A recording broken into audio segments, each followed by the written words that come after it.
আজকে আমাদের চট্টগ্রাম পিটিআইতে আমাদের অল ডে মানে সারা দিনের ওয়ার্কশপের পর আপনারা এসেছেন। আপনাদের সাথে আমাদের কিছু আলোচনা নিশ্চয়ই আছে, তার জন্য আপনাদের এখানে আসা। আজকে তবে প্রথমে বলে নেই যে আজকে চট্টগ্রাম পিটিআইতে আমরা এসেছি, সারা দিনের ওয়ার্কশপ ছিল। সারাদিন আমরা আমাদের এই চট্টগ্রাম ডিভিশনের, চট্টগ্রাম বিভাগের সকল অ্যাডমিনিস্ট্রেটিভ অফিসার, মানে আমার বা পাশে আমার বিভাগীয় ডিডি আছেন বিভাগীয় দায়িত্বে, সকল জেলার অ্যাডমিনিস্ট্রেটিভ ডিপিও, এডিপিও, সকল টিও, এটিও, সকল জেলার আমার প্রাথমিক ট্রেনিং ইনস্টিটিউট মানে পিটিআইয়ের সুপারিনটেন্ডেন্ট সহ আমার ইউপিটিসি, সকল উপজেলা লেভেলে ইউপিটিসির প্রধান শিক্ষক, তারা সকলে আজকে ছিলেন। সকলের জন্য দিনব্যাপী ওয়ার্কশপ ছিল যে আগামী দিনগুলোতে কি মনিটরিং সিস্টেমে বদল আসছে এবং তাদের দায়িত্ব কীভাবে চেঞ্জেস হচ্ছে।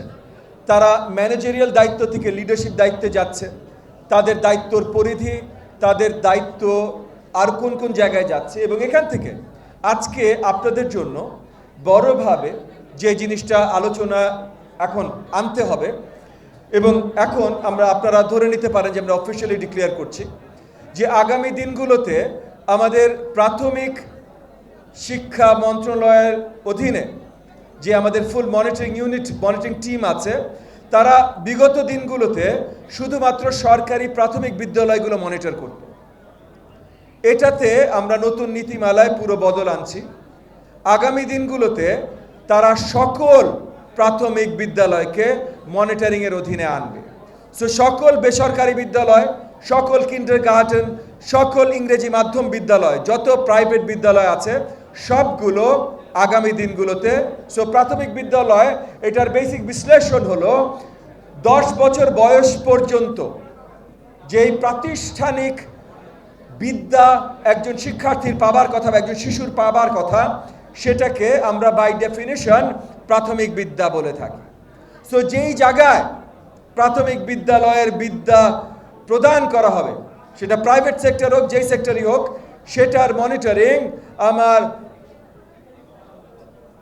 আমার সরকারি প্রাথমিক অধিদপ্তর মানে প্রাথমিক শিক্ষা অধিদপ্তরের অধীনে মনিটরিং সিস্টেমের অধীনে আনা হবে। সো টোটাল মনিটরিং এখন এটার অধীনে আসবে, এবং এই মনিটরিংয়ের অধীনে কি থাকবে সেগুলো নিয়ে আজকে ওয়ার্কশপে আমাদের মনিটরিং অফিসারদের সাথে বৃহত্তর আলোচনা হয়েছে। এটার অধীনে ইনফ্রাস্ট্রাকচার থাকবে। সো পাবলিক সেক্টর মানে আমার সরকারি প্রাইমারির বিল্ডিং কেমন হবে, খেলার জায়গা কেমন হবে, কি থাকতে হবে, সেটা যেমন তারা নির্ণয় করে মনিটরিং করবেন, একই সাথে প্রাইভেট সেক্টরে কেউ তার বাড়ির গ্যারেজে বা দোতলা তিনতলায় হঠাৎ করে একটা স্কুল খুলে দিতে পারবে না। এটারও এই নীতিমালাগুলো ফলোড হচ্ছে কিনা, ক্লাসরুমের সাইজ কত বড়, খেলার জায়গা কতখানি, এগুলো ফলোড হচ্ছে কিনা সেটাও মনিটরিং করবেন আমাদের ডিডি থেকে এটিও পর্যন্ত আমাদের যে মনিটরিং অফিসাররা আছেন। পড়ার বই কি ব্যবহার করা হচ্ছে, কারিকুলামের অন্তর্ভুক্তি কি আছে কি নেই, টিচারদের কি মানের টিচার নিয়োগ দেওয়া হচ্ছে, তাদের ট্রেনিং আছে কি না। আগামী দিনগুলোতে আমাদের সরকার একদম মানে আমরা প্রতিজ্ঞাবদ্ধ বলতে পারেন যে আনট্রেন্ড কোনো টিচার আমরা ক্লাসরুমে দেখতে চাই না। সো এই যে আমাদের অঙ্গীকার, আমরা অঙ্গীকারবদ্ধ যে আনট্রেন্ড টিচার ক্লাসরুমে যাবে না, তাহলে আনট্রেন্ড টিচার সরকারি প্রাথমিকে যেমন ক্লাসরুমে যাবে না, বেসরকারিও কোনো প্রাথমিকে আনট্রেন্ড টিচার ক্লাসরুমে যাবে না।